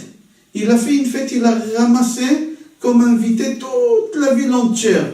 Il n'a pas pensé, malhonnête, il n'a pas pensé au lendemain de la fête comment rembourser la salle, le traiteur, le photographe. Il s'en fout. Maintenant, je dois faire une fête, je fais une fête. Après que je ne peux pas rembourser, c'est pas grave. Ça, c'est dans la Torah. Dans le Navi, on voit qu'il y a quelqu'un d'autre qui a fait aussi une fête. C'est Boaz. Au moment qu'il s'est marié avec Ruth, Boaz, il était très très riche. Boaz, il était très très riche. Et c'est marqué là-bas, au moment qu'il a fait un mariage, il a fait un mariage simple. Il a invité Minyan, il a invité 10 personnes. Comme c'est marqué dans Ruth Perek Dalet Pasuk Bet, Vaikach Asara Anashim Izikne Ha'ir. Il a invité que 10 personnes. Le strict minimum pour la choupa, pour faire les brachot sur la choupa. Et encore, c'est marqué dans le pasuk qu'il a invité que des vieux. Pourquoi des vieux? Parce que les vieux ne mangent pas beaucoup, ils mangent peu. Il n'a pas voulu dépenser énormément. Tout ça pourquoi? Pour ne pas rentrer après dans une spirale de dettes, même qu'il a les moyens. Mais vivre sur les dos des autres, on n'a pas le droit. Mais vivre avec une façon de se cacher des gens pour ne pas rembourser, on n'a pas le droit. Mais vivre avec une manière de dire « je kiffe Shabbat, je kiffe les fêtes », pour la simple raison que personne n'y prend le téléphone pour m'appeler, pour demander l'argent que je dois, que je me suis emprunté pour le mariage de mes enfants, on n'a pas le droit. Et c'est exactement ce que Moshe Rabbeinu il aura dit. Moshe Rabbeinu il a dit au béni Israël, la lèpre c'est pour les goïms, pas pour vous. C'est faux. Les béni Israël aussi ils ont la lèpre. Mais seulement Moshe Rabbeinu il voulait leur dire, La lèpre, c'est pour les goïms parce qu'ils vivent dans une spirale qui ne pense pas au lendemain. Mais nous, les juifs, on doit servir avec Hachem avec amour. On doit servir Hachem avec joie. Et pas rentrer dans une spirale des dettes et servir Hachem avec joie parce qu'il n'y a personne qui peut nous embêter Shabbat. Et c'est pour ça, mon cher Rabbeinu, dans le Midrash, leur dit que cette maladie-là de la peau, elle viendra que chez les goïms et pas chez les juifs. Quand est-ce que chez les goïms et pas chez nous? Si nous, on sert Hachem avec amour et avec joie, sans une pensée que les gens qui ont leur doigt de l'argent, ils ne peuvent pas nous rattraper. Il faut savoir qu'il y a quelque chose de très très rare dans notre paracha. On ne va pas parler de la, dans la paracha. Dans la Haftara, on ne va pas parler de la Haftara, mais seulement relever quelque chose, que notre Haftara, on la lit moyennement, c'est-à-dire la Haftara des parachas Tazria, moyennement on la lit une fois tous les 20 ans. Pourquoi? Parce que souvent, Tazria et Metzora, ils sont collés. Alors quand les parachiotes ils sont collés, que ce soit Vayakel Pekudé, Nitzavim, Vayeler, toujours on lit la Haftara de la deuxième paracha. Alors Tazria et Metzora, on lira la Haftara de Metzora.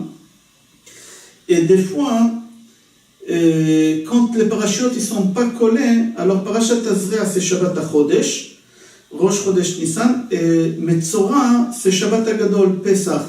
Alors pour lire la Haftara de parachat Tazria, c'est très rare. Ok, la dernière fois qu'on l'a lu, cette Haftara il y a 10 ans. Et la prochaine fois qu'on le lira, ça sera dans 10 ans. Il y a 20 ans d'écart entre la dernière lecture et la prochaine lecture. Be'ezrat Hashem que le Mashiach viendra très très vite. Chazal disent dans notre paracha, dans Bamidbar Rabba Perek Zayin Pasuk Hei, là-bas c'est rapporté que la lèpre, elle vient parce que la personne est radin. Au moment que l'homme ou la femme sont radins, Akadosh Baruch Hu, il leur ramène cette maladie, la lèpre. Au moment qu'un voisin demande à son voisin, à l'autre voisin, qui lui prête un marteau, un tournevis, et l'autre il est radin, il ne veut pas prêter, il ment, il dit j'ai pas des marteaux, j'ai pas des tournevis. Ou par exemple une voisine demande à son ami, voisine, prête-moi une marmite, prête-moi une poêle. Et l'autre lui dit, j'ai pas de marmite, j'ai pas de poêle. Alors, la Torah dit qu'Akadosh Baruch Hu, il va leur donner cette maladie. Et au moment que le Kohen, il viendra, il va demander de vider toute la maison dans la rue pour pouvoir voir la maison si elle est cachère. Oui ou non de cette maladie. Nega Bait. La maison, elle va être touchée. Et au moment qu'ils vont faire sortir tout ce qu'ils ont à la maison, à l'extérieur, là, les voisins, ils vont voir qu'il a un marteau. Il a une tournevis. La voisine, elle va voir qu'elle a une marmite, qu'elle a une poêle. Comment tu as dit que tu n'as pas? Alors, Akadosh Baruch Hu, il donne cette maladie pour qu'ils fassent sortir toutes leurs affaires à l'extérieur. Des fois, il faut savoir, l'homme, il fait quelque chose de mauvais. Mais lui, il croit que personne n'y saura. Mais Akadosh Baruch Hu, à la fin, il fait dévoiler tout. Le Midrash rapporte un exemple, qu'un jour, il y a un homme qui s'est perdu dans la forêt. Pendant quelques jours, il a marché dans la forêt, et il ne savait pas comment sortir de cette forêt, jusqu'à qu'il a rencontré un singe. Et le singe, il lui a dit, n'aie pas peur, je vais te ramener. Et sur la route, il y a un lion qui est venu, et ce singe-là, il a pris cet homme, il est monté avec lui sur un arbre, et le singe, il a dit à l'homme, n'aie pas peur. À cette hauteur-là, le lion ne pourra pas arriver. Et le lion, il a dit, je ne bougerai pas d'ici tant que je mangerai un de vous deux, j'ai très faim. Et ils ont resté là-bas 1, 2 jours, ils ont resté 3 jours. Jusqu'à qu'un jour, l'homme, il a dit, jusqu'à quand je vais rester ici? Je vais pousser le singe, le lion, il va le manger, et comme ça, je peux descendre. Le lion, il a dit qu'il y a un des deux. Et il y a un moment que le singe, il a commencé à s'endormir, et lui, il a poussé le singe, et le singe, au dernier moment, il s'est attrapé sur une branche. Il est remonté en haut. L'homme, il avait honte. Il ne savait pas où mettre sa tête. C'est lui qui lui a fait du bien. C'est lui qui lui a sauvé la vie. C'est lui qui l'a voulu. Là, il est en train de le pousser pour qu'il meure. C'est ça. Mais le singe, il n'a rien dit. Jusqu'à que le lion, il est parti. Et au moment que le lion, il est parti, ils ont descendu. Et le singe, il a accompagné l'homme jusqu'à la sortie de la forêt. L'homme, il a remercié, Et au moment de partir, il y a le singe qui court derrière, il le tape sur l'épaule. Il lui dit, je te demande une seule chose. Je t'en prie, ne dis pas qu'on a des points communs entre nous.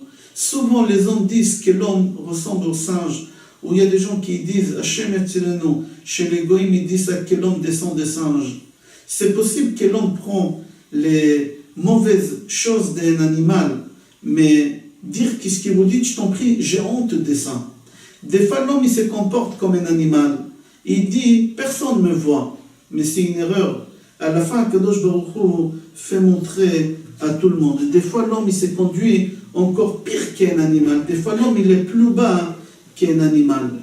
Où on voit ça? Dans notre paracha, dans Perek Yud Gimel Pasuk Bet, c'est marqué Adam qui yeh be'or besaros se'eto sapachat. Un homme qui aura cette maladie sur sa peau. Le Zohar HaKadosh Chelek Gimel, Perek Memchet, il dit que l'homme dans la Torah, on le cite dans plusieurs façons. Des fois, Adam, Gever, Enosh, Ish. Mais le Zohar, il dit que le niveau le plus élevé de l'homme, c'est au moment qu'on l'appelle homme, Adam. C'est le niveau le plus élevé. Alors le Al-Shich HaKadosh demande pourquoi ici, dans notre paracha, on cite l'homme avec son nom le plus élevé, Adam ki yeh be'or besaros se'eto sapachat. Le Al-Shich demande pourquoi on utilise l'homme, il vient de faire un des péchés les plus graves qu'il y a dans la Torah. Il y a trois choses que l'homme, il chayav karet, c'est-à-dire qu'il est tranché de ce monde et de monde futur. Et un de ces trois choses, c'est la shonara. À tel point qu'Akadosh Baruch Hu dit à l'ange, au mauvais ange, toi, tu lui fais la vie noire en bas, et lui, quand il viendra au haut, moi je lui ferai la vie noire à celui qui fait de la shonara, qui fait des médisances. Et ici, c'est lui qui a eu la lèpre parce qu'il a fait la médisance, il a fait le lashonara. Et comment ça se fait que la Torah, elle appelle ici cet homme-là, Adam, avec son niveau le plus élevé? Une très belle réponse. Il répond, le Al-Shich, il dit que tous les surnoms qu'on peut donner à l'homme, que la Torah, elle peut citer Adam, Gever, Enosh, Ish, on peut les dire en pluriel. Ish, Anashim, Gadol, Gdolim, Gever, Gvarim. Mais il y a un seul nom qu'on ne peut pas les dire en pluriel, Adam. On ne peut pas dire Adamim. Adam, on peut lui dire qu'en singulier. Et il n'y a que les Juifs qu'on les appelle Adam. Pourquoi que les Juifs, on l'appelle Adam? Parce qu'on est Goy Echad Ba'aretz. Parce que nous, les Juifs, on est unis. On est une seule personne. Et puisqu'on est une seule personne, nous, on les appelle Adam. Pourquoi? Parce qu'on ne peut pas dire Adamim. Kol Israël Arevim Zebazé. Au moment qu'un Juif il se trouve dans des soucis, dans des problèmes, tous les Juifs, toute la communauté, ils sont là. Il devient un seul corps pour sauver cette personne-là. C'est pour ça qu'Akadosh Baruch Hu, il nous appelle homme, Adam. Il n'y a pas une possibilité d'appeler homme en pluriel. Il n'y a pas une possibilité qu'on voit que la communauté, elle peut se diviser. Chez les goïms, oui, au moment qu'un goï se trouve dans un problème, les goïms, ils ne se réunissent pas. Chacun y pense à lui. Mais les Juifs, oui, dès qu'ils entendent qu'il y a quelqu'un d'autre, un étranger qui est en danger, tout de suite ils sont là pour se réunir. On voit ça aussi dans la Torah. Esav, il était 6 âmes. Lui, ses femmes et ses enfants. Donc, Bereshit Perek Lamed Vav Pasuk, Vav c'est marqué, Nefashot Beto, en pluriel, Nefashot Beto. Chez Yaakov Avinu, dans Bereshit Perek Mem Vav Pasuk Chaf Vav, que lui, il était 70 âmes, c'est marqué Nefesh, Kol HaNefesh Abaa, le Yaakov Mitzrayma.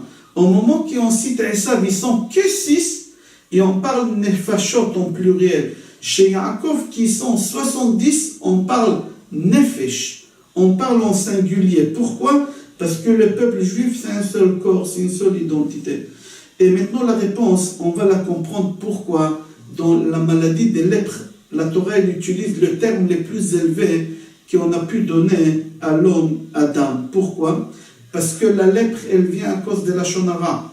Et la shonara, celui qui veut la faire, il veut faire diviser la communauté, il veut faire séparer un homme de sa femme, alors il va raconter la médisance. Un homme, il va raconter la médisance sur un autre homme pour diviser la communauté. Alors on ramène celui qui a voulu faire ça chez le Cohen, Aaron à Cohen, que lui, Aaron à Cohen, on dit sur lui, Oev Shalom, Verodef Shalom. Et maintenant que toi, tu as voulu diviser la communauté, et le Cohen, il a dit que tu as la lèpre, alors on doit les faire sortir du camp à l'extérieur, jusqu'à qu'il va comprendre que c'est un homme, il n'a pas le droit de faire une chose pareille, qu'on t'a donné un nom, que la couronne de l'humanité, c'est toi, l'homme, un juif. Comment tu as pu faire une chose qu'un animal y fait? C'est ça la réponse d'Al-Sheikh, une très très belle réponse. C'est-à-dire, ici la Torah, elle appelle celui qui a parlé la Shonara homme, le titre le plus élevé qu'on peut donner à un homme pour dire que les Juifs, c'est une seule nation, un seul peuple. Il n'y a qu'eux qu'on peut les appeler Adam. Partout, c'est marqué dans la Torah Adam, on parle des Juifs. Jamais on a vu que la Torah, elle parle d'Adam, Goy, que Juifs. Pourquoi? Parce que le peuple juif, il est uni. Les autres, ils ne sont pas unis. Alors là, on a parlé Adam avec cette maladie. Au contraire, c'est lui qui a voulu faire diviser la communauté en racontant la Shonara. Pourquoi? Parce que tu as voulu faire une chose pareille, tu vas sortir dehors pendant quelques jours, seul, dehors des camps, et là-bas tu vas faire un travail de conscience et comprendre qu'on t'a donné le nom le plus élevé et le plus important et que tu es un homme et tu n'as pas le droit de faire une chose pareille. Je vous souhaite Shabbat Shalom, Bracha ve'Hatzlacha et Kol Tov.